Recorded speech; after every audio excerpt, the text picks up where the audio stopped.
Welcome back, baseball family. We have another episode of Ball Talk here for you today. It was another absolutely fantastic conversation. We spoke with John Pawlowski. He was recruited to Clemson, pitched in the big leagues with the White Sox.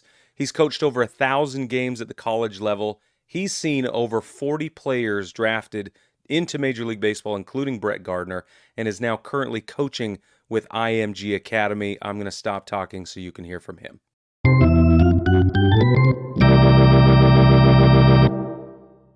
Welcome back, baseball family. We have another great episode of Ball Talk here with us. We've got John Pawlowski. Very excited to get involved with this conversation. But first, we got to get him caught in a rundown, as we do with every one of our guests. John, are you ready to get caught in the rundown? I am ready to be caught in a rundown. All right. First question is, what is your quest? My quest to be 100% honest with you, and it's why I got into coaching, is try to make players better. You know, I want to impact the players that we have, impact the coaches that I'm around, but every day I want to try to make people around me better. That's awesome. Love it. I have a hard-hitting question for you. What is your favorite color? My favorite color, I'm going to say that orange, and the reason why is because Clemson gave me my biggest opportunity. I grew up in upstate New York, and we practiced outside one time before our first game, and Clemson gave me my big opportunity to play Division I college baseball, and gave me my first opportunity in college coaching. So certainly orange has to rank right up there at the top. That's awesome. If the Yankees were a beverage, John, what would they be? Yankees were a beverage. Well, my favorite is sweet tea. I have that's a sweet spot with me, man. And my wife keeps telling me, man, you drink too much sweet tea, but I can never get enough. I'm gonna have to go with sweet tea. Nice. I don't. That's a good answer. It's a good answer. It's great. If baseball was an ice cream flavor, what would it be? Here's the thing. I would say chocolate chip with a lot of swirls on it, because the game of baseball is a pretty special game. I like chocolate chip. I like coffee ice cream. Put a little swirl on it. Add a little fanfare to it. I'm gonna say chocolate chip. I'm gonna say chocolate. I wouldn't oppose coffee though. I love right. coffee, but I do not drink coffee. Go figure that one. So yeah, figure that. I get you 100% on that. Yeah. Not a coffee Brad drinker. Also doesn't drink coffee. Really? But Yeah. the smell of it, yeah. I'm like the only coffee. Office that, and around the place I've been that doesn't drink coffee, but I can sure throw down some coffee ice cream now. That's like that. That's awesome. All right, our last question in the rundown, and Brad's very favorite: is Babe Ruth overly romanticized? I don't think so. I think we need baseball needed an icon to build the game around years ago. And I think if Babe Ruth was not put on a pedestal, where would the game be? I think he meant so much to the game. I know a lot of what we hear and what we read and what we see. I think baseball needed somebody to be put on that pedestal. And I think Babe Ruth was certainly the one who we all grew up knowing Babe Ruth and knowing what he could do. So I think he's in the right place. That's awesome. I like it. I happen to agree with you. Yeah. There's stuff that goes on with every player, and there's generational players, and Babe Ruth's more than a generational player. He is baseball. You look at what he did, and just to carry on that legacy and the tradition, it's pretty special. So I enjoy watching the stories and reading about him, and the stuff that he would do, on the field was pretty special back then. Yeah. Yeah, and I get it. I've been arguing with Brig for a couple of years now that 5 maybe. I don't know. It feels like some Titanic myth sometimes, But at the same time, Yeah, no, I agreed. It is maybe a Titanic myth in some people's mind, your mind, whatever. But I think we needed somebody. Mhm. Baseball needed somebody to latch on to carry the reins until a new generation, a new age came about. And who's the next player? Who's the next one? I mean, we have these players that pop up in the decades, which we can point to. Go, wow, that guy was special. That guy was special. And I'm just thankful he started this whole merry-go-round of baseball. So it's pretty Yeah. cool. Yeah, Yeah. yeah, it's what it is today because of him. So You're Mhm. right. I'm coming over, Brig. I'm coming over. I I'll knew get you there. would. Little, little by little. Yeah, yeah. It can't come from me, John. It's got to be you and all everybody else because he didn't want to listen to my theories. A little peer pressure, man. We got to get you to drink the Kool-Aid of Babe Ruth, man. That's right. That's right. All right, Hey, baseball so family, we're gonna take a. Well, do you want to take a quick break, Brad, or do you just want to no, roll? don't take a break. Let's just roll. Let's just Okay, roll. good. I Yeah. was hoping you'd say that because that's Let's just cut the what I break. want to do. Got it. So my first question for you, John. So you played in the big leagues for a couple years. I want to know if you could tell us what it was like and where you were and who told you when you got brought up to the big squad. So I was in Columbus, Georgia, in Double A, and we had one of the biggest pranksters that was around was our pitching coach, a guy by the name of Mo Drabowski. And Mo played in the big leagues for a number of years, and I was kind of a prankster at that time too. And so the game ended, and Mo called me in the office, and Rico Petroselli was our manager, and they both had this great plan they devised, and Mo told me that I got traded to the Yankees. So he said, "Hey, pack your stuff." So we got two more games going on here in Columbus, Georgia. I pack my bags and I get on the bus, and I'm carrying my bags on the bus, and like I get off the bus and I'm like, I don't know whether I'm excited or not because I'm getting traded. I guess I felt good. I get off the bus and everyone's off the bus laughing, and I go, What's going on?" And they go, "You didn't get traded. You're going to the big leagues, man." So it was kind of Mo was that prankster, but actually what happened was we were in the Southern League playoffs that year.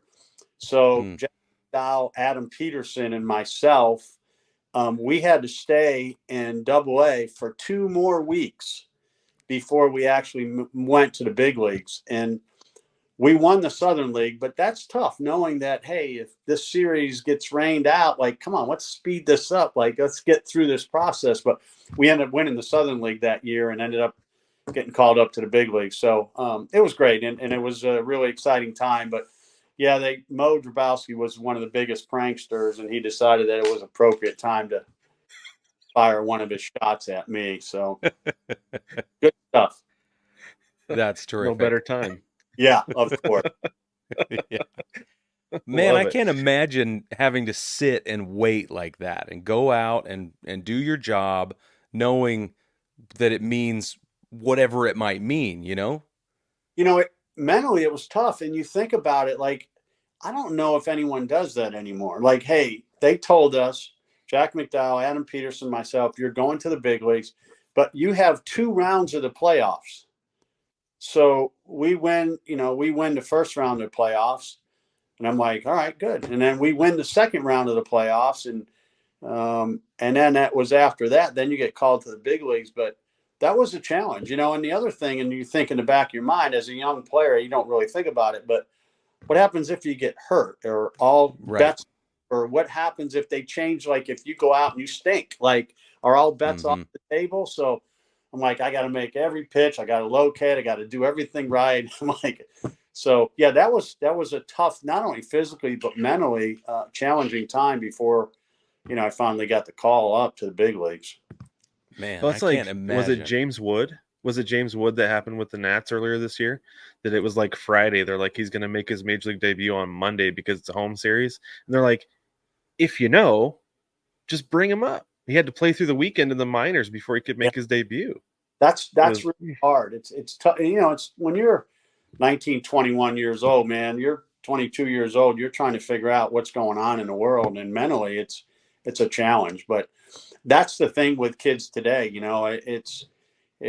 We're training and developing kids with all sets of skills from, not only the physical skills, but the mental skills and the ability to cope. And you got different coaches and assessments. And like these kids now, they have access to so much more that can help them through challenging times for their growth and development. And, there's so much more teaching going on, and there's more involved in the teaching process, than there was years ago. And especially now with all the metrics and data and, as a coach now and as a player, you have to be growth minded and open to, development process that are prevalent in today, because the game continues to move along and you got to stay up on it or it's going to pass you by. Yeah, it feels like a weird time in baseball where, you know, I was in the military and we talk about the military industrial revolution, how it just the wheel turns and then there's a new technology and the wheel turns again and it changes the landscape, of the profession of arms. It's the same in baseball. Whenever there's a new tool or new pitch, or a new metric, a new analytics technology, everything seems to change. But we went so long without milestone enormous revolutions in that in the technology and therefore the Right. approach. How do you deal with it knowing that, it came from such a slow revolution to now where it feels like every time you turn around there's a new tool, there's a new way to look at it. How are you helping kids deal with that? Yeah, it's a new gadget. It's a new way of doing things. It's a new metric. It's a new data. I personally think that the game it has a way of self-correcting itself. I think we've gotten to the point now in Major League Baseball is teams are gone so far into the analytics, which you can't be so far to one side versus the other. I think, to me, the analytics is on one side, the old school coaching, is on the other side. I think the truth lies somewhere in the middle, and I think the game will self correct itself. I was very fortunate. I've worked for some unbelievable coaches and managers. And, Tony Gwynn, I worked for the late, great Tony Gwynn at San Diego State. And, I asked him that question. We were sitting in a dugout talking about technology and new things. And his biggest thing was he would always watch video. And he said he would trust these and trust this. And he Mm-hmm. used a T. He said he didn't like all the new technology. He didn't like all the tools. He said he was just so ingrained in the old school, like that's how he was brought up. And I think sometimes we get so far removed from the actual development piece because of the numbers we have, which I think is great. But some of these kids, like if we give all these kids, especially young kids, all the information that we have, it's like too many socks in the top drawer. You open up the drawer in the morning, you don't know which ones to put on. Like, what do you do? Where do you go? And I think Pat Murphy, who's doing an unbelievable job with the Milwaukee Brewers this year. I've had a chance to work with Murph, and a very close friend of mine. He has a way of breaking things down and using that data and separating that and getting the information, processing that to the player so they don't feel like they're on sensory overload. And I learned a lot from him too. So I've been fortunate, but I think the game is going to self-correct itself and hopefully stay on the right path and the right trajectory that it's on right now. We've been so impressed with Pat. Like, once Craig Counsell moved over, everybody thought this was kind of, the end or maybe a pity hire, or there was lots of really not kind things said. And the way he's handled the situation and the results he's getting are incredible. Well, if you can name me their starting rotation, if you can name, Yelich out, who's their best hitter? I mean, like, Right. who are these guys? And he coaches more than any coach that I know. He coaches with a big chip on his shoulder. Like, he's out to prove why he can do this, and he's doing it with this club. I mean, you lost Devin Williams was their closer. He was out, and Corbin Burns and Hauser and the right-handed pitcher. The Peralta.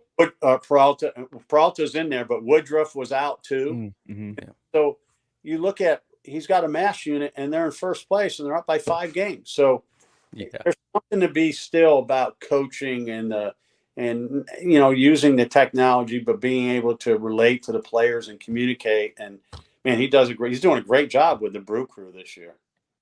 Clearly. How do you guys do that? Because I feel like sometimes, especially in baseball, it's easy to reach the point of analysis paralysis, right? Where it's like you have so much information, you don't know what to do with it. Like we were talking with Dave Turgeon, and he was mentioned one specific player. He's like, I think he's got too much information. I think they're giving him too much, and it's hurting him. Yeah, I totally agree, and that becomes the responsibility of the coaches. The coaches are the filter. Now these kids have access to. They all have a hitting coach. They all have a pitching coach. They have a strength and conditioning coach. They have all these outside coaches that they listen to. But while they're here at the academy and while we have them on our campus, our coaches filter that information out. And man, like when I was that young, when I was, 18 years old, 17, 18, 19 years old, my coach kept it simple. He said, John, here's the ball, throw it forward. And I'm like, okay, here we go. Cool. Throw the ball. And that's how I learned. Like I wasn't this overthinker or over analytical or critical thinker at that age. No, I wasn't. And if I had access to all that information at a young age like that, I don't know. It may have been too much for me. I was just able to throw it forward and get somebody out and make them make right-hand turns at first base, and you're good. And that's what I tried to do. So that's awesome. Right. Yeah, that's what I was thinking. Like at that age, I was just like, see the ball, hit the ball. That's about all. That's about all they gave us because that's all we had. Yeah, we didn't have access to all the data, and I was lucky to get myself on a video camera or a picture or all that stuff. So it was all process of mental picture of what I look like and what I threw. Not, every kid's got a phone and everyone can pull out I remember at Western Kentucky, I'm in the batting cages one day and I'm walking by after practice and there's one of our players is in there taking swings and he's got his phone set up over there. And I hear him talking. I say, hey man, what are you doing? He goes, oh, just working with my hitting coach. I'm like, okay, what about our hitting coach here? Yeah. So as a coach, you got to be sensitive to that because, you got to have thick skin. You got to understand there's more. These kids are getting tugged on in a lot more different ways than I was when I was younger. Wow. For sure. Wow. Okay, so you are a legend at the College of Charleston. I don't know about that. I do. I know about that. And you won 60% of your games there. How? I don't even know what to ask. I just want to say congratulations. That's amazing. But your entire coaching career has been a success. You have a positive record across the board. Well, what's with that? Well, it's because, and I'll tell you the truth, it's because I've surrounded myself with good people.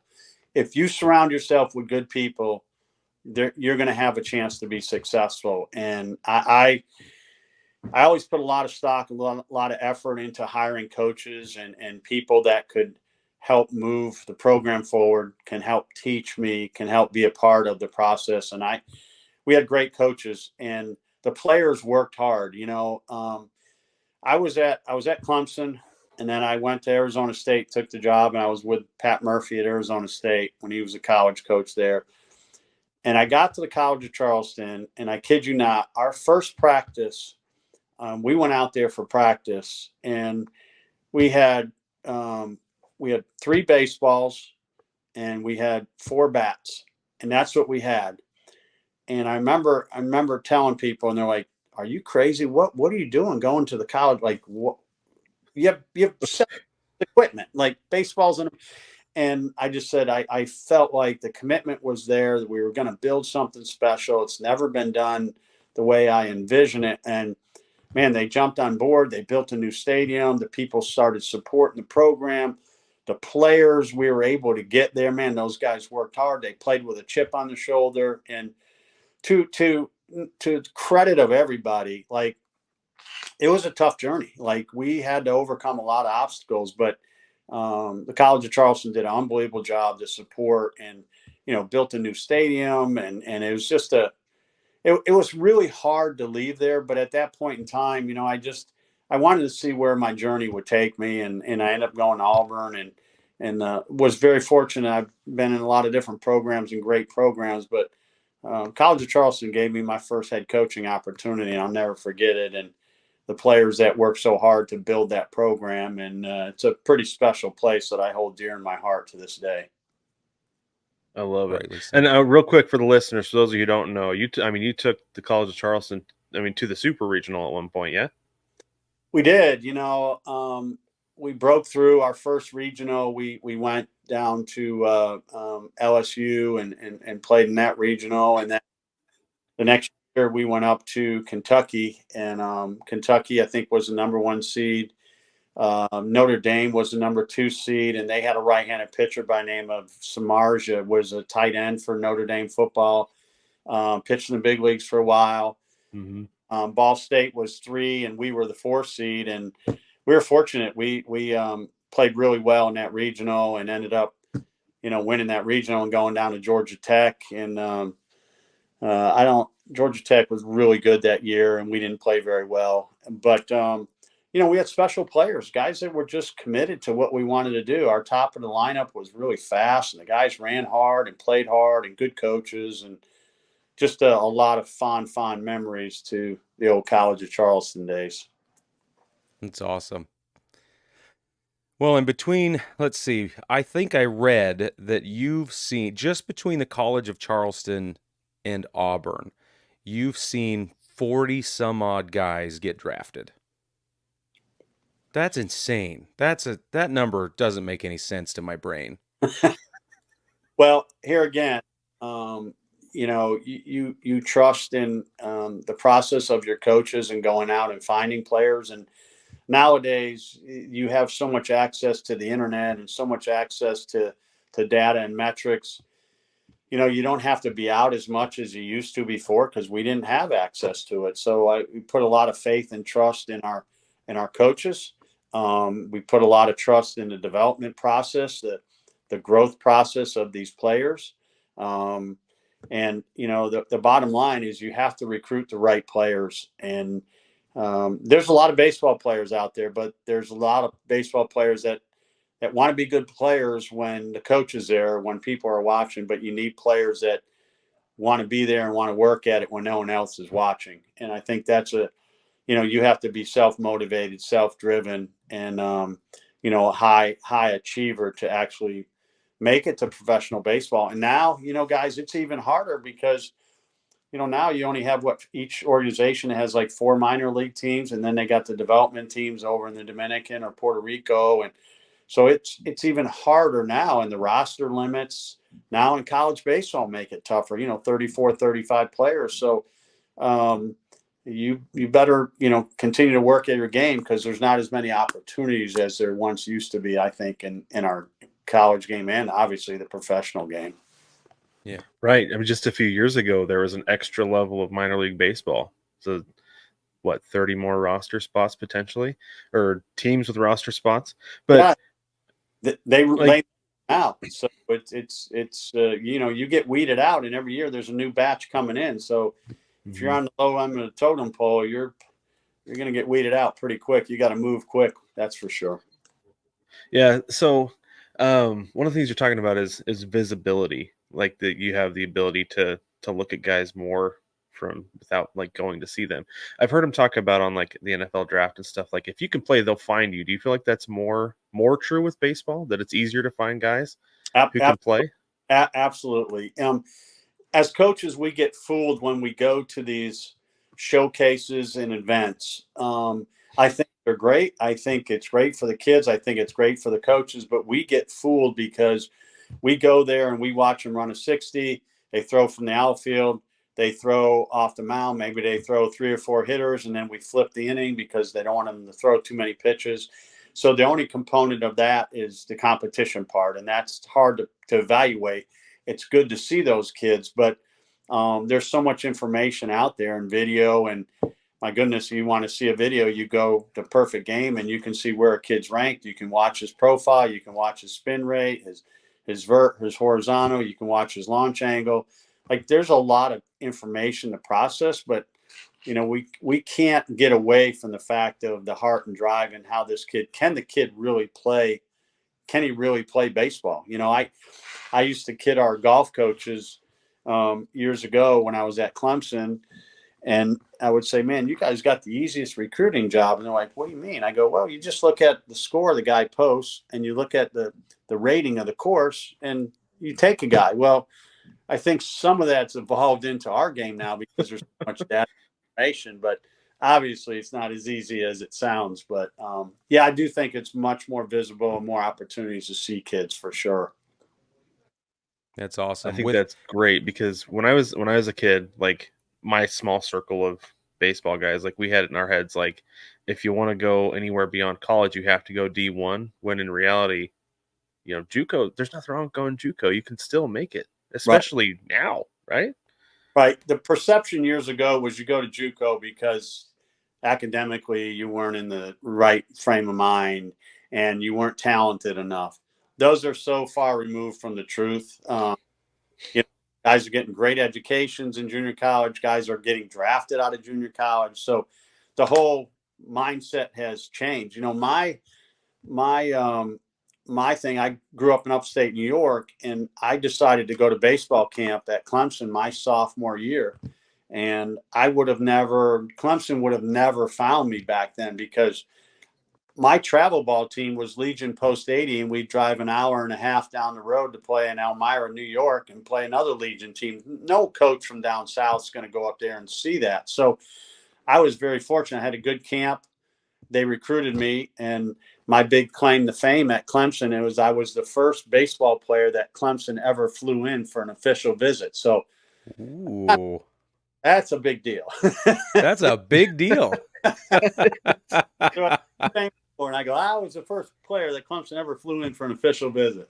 So there you go. That's awesome. That's really cool.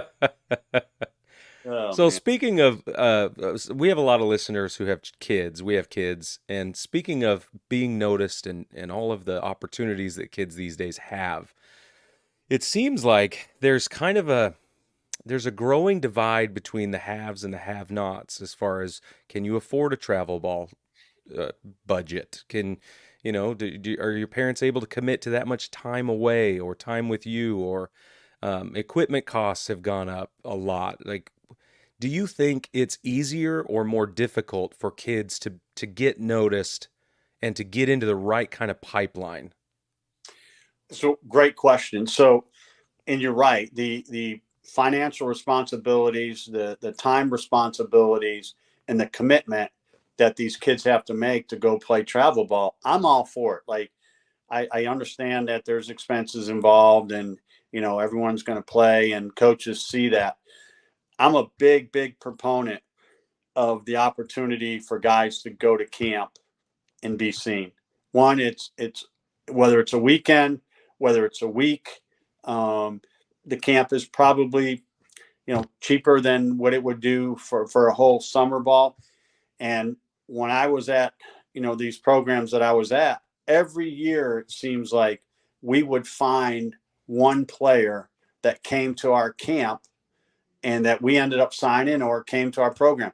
I mean, reason why I went to Clemson was the hope that I would be seen by Clemson and recruited and go to Clemson and play. And that worked out for me. And so I'm a big proponent of, if you're caught in a corner and the time, the commitment, the finances, and you're looking to help your son, your daughter, baseball, softball, soccer, whatever sport it is, I'm a big proponent of picking maybe 3 schools, maybe a dream school and maybe some realistic schools, and going to their camps. Their coaches will be there. Their coaches see you. You can build a relationship. You see the campus. And if if they like you, man, they're going to reach out to you. And so I think that travel ball and everything, I think are great. And I think they're starting at such a young age, but I also think that there's other ways to be seen. Camp to me is probably one of the best ways. I still believe that. It may be old school, but I still believe that that's an avenue, a venue for kids to find their way onto college campuses in any sport. That's great. What age do you recommend starting with the camps? I have a 10-year-old who we haven't even thought about a camp yet. But then as you're talking, I'm like, I was doing camps at 10. Like, should he be doing camps at 10 years old? I think, some of the camps that he should be doing at 10 years old are like the rec camp, the high school baseball camp, some of the local camps. You don't know at that age, how serious he wants to be. You can look at him and go, oh, yeah, I think he's going to be a good player, but does he still want to play with his trucks and toys and, all his things, or does he really want to be playing baseball? And, now if I think you wait a little bit longer until maybe he starts to mature a little bit more, and then you start getting him in the hopper of, going to different camps and stuff. And I mean, at that age, 10, 11, 12 years old, like if his goal is to play at the college level, he's going to get good teaching at the local camps and the high school camps and the local community college camps. But to go to a bigger school at that age, maybe a half-day camp. We did half-day camps at Clemson for young kids, and man, they loved it. We're not going to recruit those kids, but man, Right. those kids had fun. And so I think to be very serious about it, I think let him enjoy the journey. And then as he gets older, then start mixing in and finding out what does he like to do? Is he a pitcher, infielder, left-handed pitcher? Yeah, I think it's great that you're getting him involved in sports. Yeah, he loves it. Like, he went through a little spell where he wasn't super into it because he was playing kid pitch at like 6 years old, and nobody was hitting the ball, nobody's throwing strikes. So he's like, this is so boring. Yeah. So, Yeah. Right. I went home. My first Little League experience was not good. I went to Little League practice. I came home my first day and told my dad I was going to be a catcher. So my dad went out and bought me a catcher's mitt.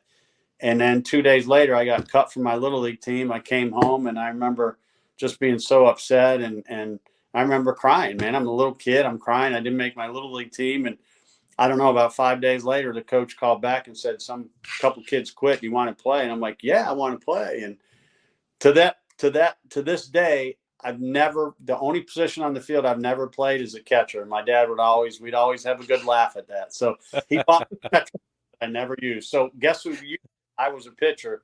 So I said, Dad, I think you need to use this glove. So my dad, Yeah.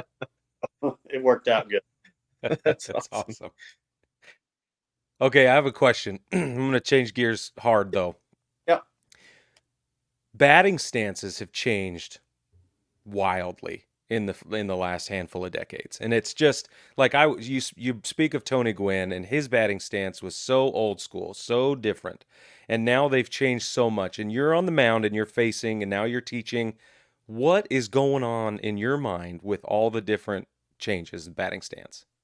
I don't really. To be honest, when I pitched, my focus was on executing this pitch to that location.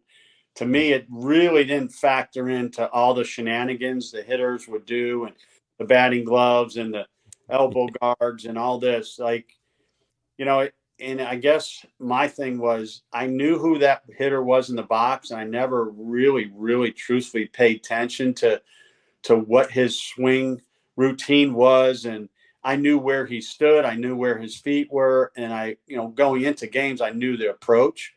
But to me, it was taking my most effective pitch and throwing it to the most strategic location and whatever that was. And, you get caught up in that. I think you're losing sight of what you're trying to execute, because I firmly believe that my best stuff was going to beat anything that you did. I mean, that was just the mentality I had. Like, yeah, guys are doing all kind of crazy stance, and you're watching guys and doing all kind of different approaches and stances. And now, I mean, is there anybody in baseball who doesn't wear batting gloves anymore? I mean, I was fortunate, man. I found a pair of batting gloves when I was a kid, and I thought it was cool, so I wore them. My dad said, "Take those off. You're not wearing those."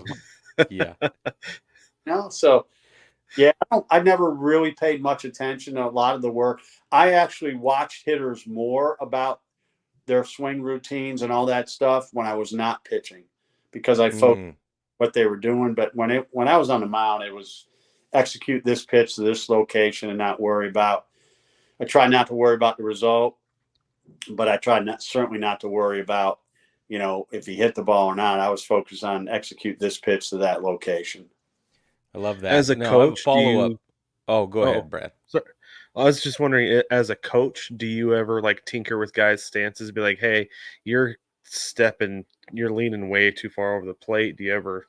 100%, 100%. You have to, because we have video, we have data, we have TrackMan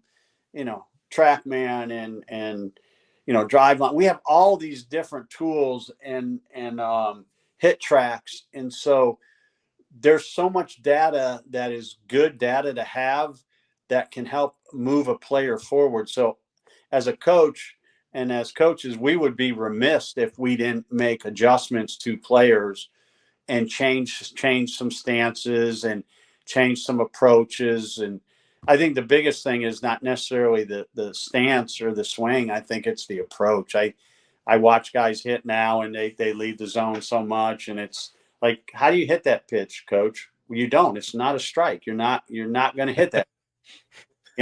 It's north fastball. It's a dirt breaking ball. It's a pressed in fastball. Whatever it is, like, you got to control what you control. And so, yeah, the answer to that question for sure, you use the data and information that you have to shape these guys and work with them to try to put the hitters in better positions to handle certain pitches. You can't cover the whole plate. Nobody can.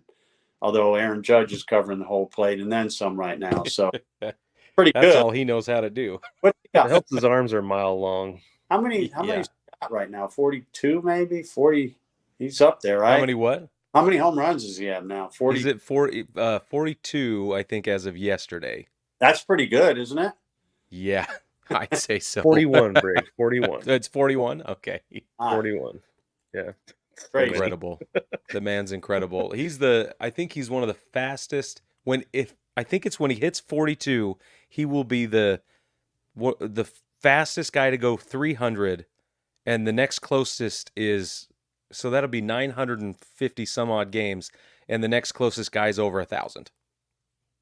He is massive. I mean, the size of, the leverage that he creates. So I was, when I was in Seattle, and I went and saw Brett Gardner play, and Garrett Cooper was the first baseman for the Yankees, played for me at Auburn. And Garrett Cooper was 6'6", and Brett Gardner's 5'9" or whatever.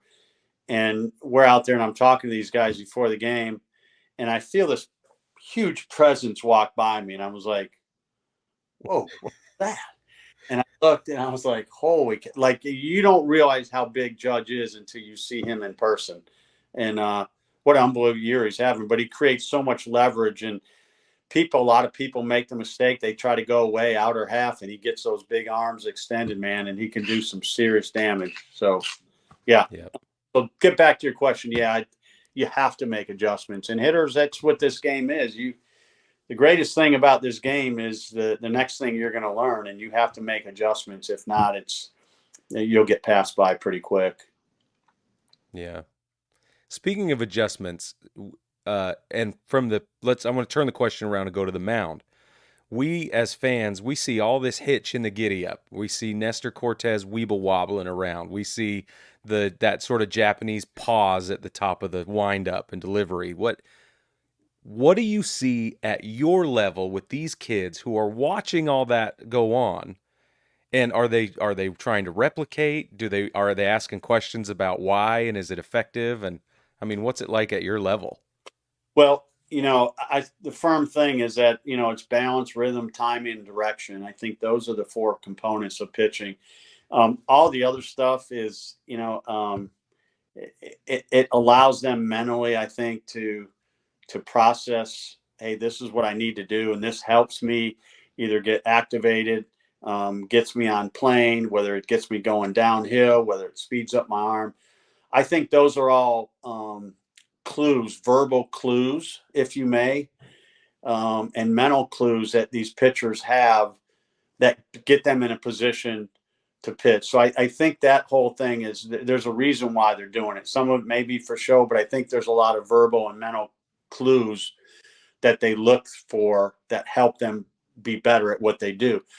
At our level, you see, we talk about guys. We talk about guys and what guys are doing at the high level. And, we have here at the academy, we have foreign pitchers that have the pause and the hesitation, and it's a process that they believe in. I don't ever want to deter somebody from thinking that, hey, if this is their way of doing something, well, maybe I, as a coach, I need to be open-minded and growth process minded to thinking maybe this is another way of doing something. So I think we're all in the learning process, and I think keeping an open mind with these guys, maybe there's something to it. I mean, we were talking about the other day, we were talking about the left-hander that pitched for the Marlins. His name escapes me right now. Left-handed pitcher, and his leg came up over his head. Oh, What was he Oh man. the one that comes to mind immediately is Orlando Hernandez, El Duque, when he would bring his chin up to his knee. El Duque, but the guy with Marlins, I can't remember his name off the top of my head. But anyway, so if I tried to get in that position where I put my leg over my head, my body would break in half. I can't do that. Like, and you try to put yourself in these positions where, El Duque and some of these guys, big high leg kicks and all these different things, and pitching's such a unique, and it's very different than anything else. And I think it's creative. Some guys are trying to be creative and drop down in different slots and hesitation, and I think it adds a little flair to the game. Just like years ago, you guys are too young to remember a pitcher by name of Mark the Bird Fidrich, and Mark the Bird. Yeah, I know. His story is beautiful and sad all at the same time. Yeah. He would go out and he would, fix the mound and do all this gimmick stuff there. And there was rumors that people would leave, like grounds crew would leave peanuts out there on the mound, and he'd crack the peanuts and eat the peanuts before he throw a pitch. And talk to the ball. Talk to the ball. Characters of the game. All right, I want you to go down and in, fastball down and characters. But I think, our players watch those guys at that level, but we have to do a good job of filtering out why they do it, and maybe, what's the purpose and meaning behind it. It's fun to watch some of them, though. Sure. So would you ever teach a kid to be like a Johnny Cueto? It's difficult to repeat that delivery over and over again. Like, I think it would have to be the right person in the right situation. Those guys at that level, they have such great hand-eye coordination, the pitchers, release point, hitters, they can get their hands in the hitting zone. It's tough for a younger player. But I'm all for it. You can slice this game up a lot of different ways. And if it can help somebody, why not? People may say, no, I'd never do that. But I mean, if it works for Johnny Cueto, maybe it can work for somebody else. We don't know until we try it. Like, let's not just keep our thought process locked in a box. Let's open that box and see, maybe it can help somebody else with pitch design, pitch shape, or being creative, in our desire to be open-minded and progressive in our thinking moving forward. So, if it can help a player get better, I'm all for it. That's awesome. I love it, because the Mariners actually, with Bryce Miller, he was like, oh, sorry, go ahead. No, I was just saying, you remember Gary Sheffield? His hands, the bat would be vertical. Now, try to teach anybody that, but his hands were so quick when a pitcher was in motion. I mean, his hands were locked and loaded, and he got himself in a good hitting position. I see kids years ago, they would all try that, and the ball would be on the way, and they would foul the ball off, and they're like, "What's wrong, coach?" I go, "Well, you're not Gary Sheffield, and you don't have those quick." That's what's wrong.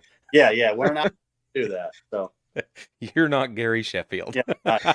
Love it. So I have a couple questions for you before we wrap. So you played a couple years for the White Sox, but you were only in the minors for like a year and a half, 2 years, maybe. Like, do you feel like you were ready to come up, or did they like bring you up and you're kind of like, whoa, shoot, like, yeah, I want this, but I don't know yet? Do you want the 22-year-old answer to that question, or do you want the older coach version of that? I think I know the 22-year-old answer to that question. So I signed in 1985 and 1987, I made, my major league debut. I spent a half a season in A ball and short season A. The next year, I made a couple starts in A ball, moved me right up to Double A. And that year, my second year, 87, I was in the big leagues. The 22-year-old in my head said, "I'm ready for this. I can do this. I've worked my whole life for it." But my ability and stuff, like I could get people out at that level, but I didn't know how to do it consistently. Like I didn't know how to execute pitches, and I wasn't prepared, like how we get people out. Like I was just going on raw ability. The older coach version of it, I look back on my career, and I've talked to a lot of people about this, and it's easy to say this now, but if I had, at that time, the White Sox, we maybe we weren't the strongest organization. I don't know, pitching depth wise, but if I had more seasoning, who knows what it could have been. But my foot was on the gas pedal, and 2 years out of college, I was, on the line, opening day, and this is pretty cool, man. But I went ahead on ability, but I wish I was more myself prepared, and I take full responsibility. I was young, I didn't know, but the 22-year-old says I was ready for it. But now I look back on it, and clearly I wasn't. I mean, I had ability, but not refining that ability. You look at the Holiday kid with the Baltimore, right? They brought him up. He was 19 years old, and they brought him up. Luckily he went back down and started figuring it out and brought him back up. And I mean, the rest is probably going to be history. I mean, didn't he hit a grand slam in his first game back? Homer. Yeah. I mean, what a tremendous, the guy's 19 years old? Like 19, 20. Yeah. He's 20, something like that. Baby, right? Like you have to evaluate not only the physical tools that a player has, but mentally, can they handle, because that's what this game is about. There's peaks and valleys, and you have to be able to handle the highs and the lows, but the truth lies somewhere in the middle there with the mental state of where you're at, and you got to be able to handle all that. So great question, man. Great question. I always think about what if, but you got to move on. You move on. Yeah. Well, baseball's a game of moving on, right? Move on from the pitch, move on from the at bat, move on from the game. And it's hard because kids can't, they can't, like, baseball's it's the hardest sport. Like, you're trying to hit a round ball being thrown at 100 miles an hour, and you're trying to square it up with a round wooden bat, and the guy's standing 60 feet 6 inches away. Like, that's hard. I can't even hit a ball that's sitting still on a tee, let alone a ball moving. Me neither. I know. Hard too now. Holy cow. Everyone says, "Are you getting better?" I said, I hit just enough good shots to want to go back out and play, and then I stink. I don't know. I figure it out, man. That's how it goes. Yeah. So did you have a welcome to the big leagues moment? Was there a guy you faced? Well, so if you go back to originally what we started talking about, my two favorite players back then were Thurman Munson and Carlton Fisk. And so when, I went from Double A. So when you're in Double A, you don't, like, my second year in pro ball, or first year in pro ball in spring training, I was not in big league camp. I was on field 19, the chain link fence that you got to catch a shuttle to way out in the back field, and no one was out there except your team. So that's where I was in spring training. I didn't even know the big league, but Carlton Fisk was the White Sox catcher at that time. And so after I got called up, I didn't really, I'm nervous and didn't really talk to anybody. But my first game, I go in the game, and all of a sudden this big strapping guy comes out with a mask and a helmet out to the mound. And, I get the baseball, and he goes, "What do you throw?" And I'm like shaking in my boots. It's Carlton Fisk. It's my hero, man. Oh, man. Looked at him, and I can remember it. I'm shaking him. I said, "I'll throw whatever you want me to, Mr. Fisk. I'll throw whatever you want me to." One of those moments where it was a surreal moment. Here I was, in my backyard getting yelled at by my dad because my dad had this beautiful garden and I was Carlton Fisk in the backyard. And every time I hit a home run, I'd hit it and I'd have to go in and get it in the garden, knock down tomatoes and cucumbers and corn stalks. So my dad would get, Dad, you don't want me to hit a home run? He goes, hit it the other way, don't hit the garden. But it was pretty cool because Carlton Fisk was a hero, and that was a pretty special moment, that I got a chance to meet him. I never met him until he came walking up to the mound. So That's incredible. special, yeah. That's amazing. Wow. That's like, we talked to Tony Barnett a couple weeks ago, and he was like, you just don't realize how big leaguers are until you're facing him. He's like, guys like Aaron Judge, he's like, they need to make the box bigger because he doesn't fit. He's too big. Yeah, he doesn't fit. The days of the small players and all, like, these guys were getting bigger, stronger, faster, and like, they need to do. And I know the game, they're moving it and changing it around. The guys are throwing harder and harder.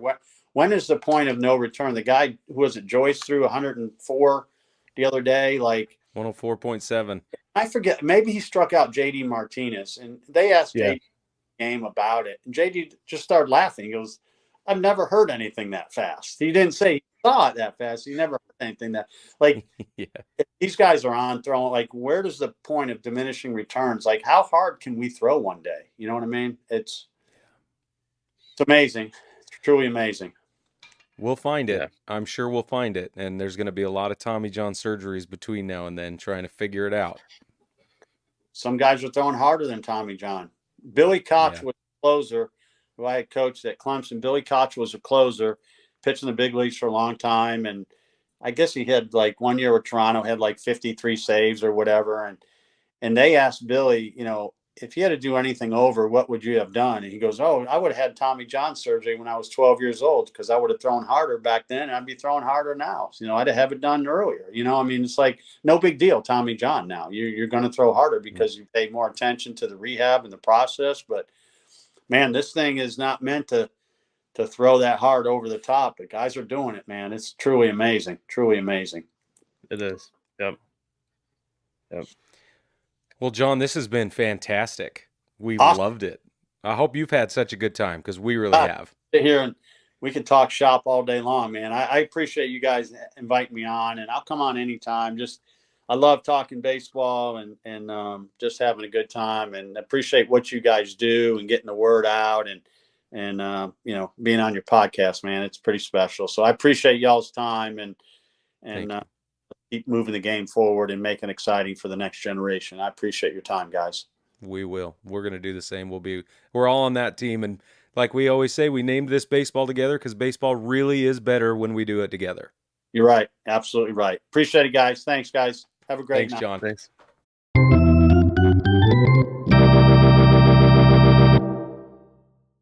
Baseball family, thank you for joining us for another fantastic episode of Ball Talk. That was a lot of fun. I love this group that we've been able to bring in recently. Such a great group of guys. A lot of fun to talk baseball with, and a lot of really good insight to stuff that neither of us knew because we didn't play it nearly as a high level as they do. Nope. And I've never coached at a high level as they have coached. So it's fantastic. It's a lot of fun. Baseball family, we hope you're enjoying it as well.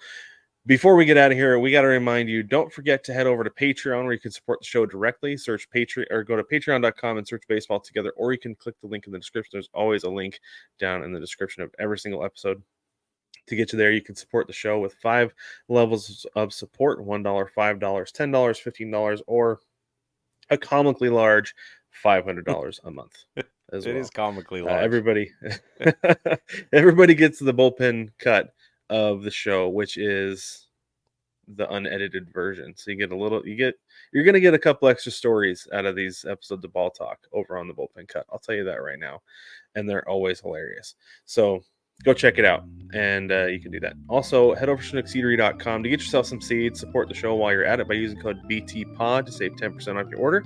Support your mouth and support the show all at once while getting the best seeds ever. But baseball family, don't forget to like, subscribe, rate, and review everywhere you can. If you have not subscribed on YouTube, go ahead and please hit that subscribe button down below, and we will catch you next week.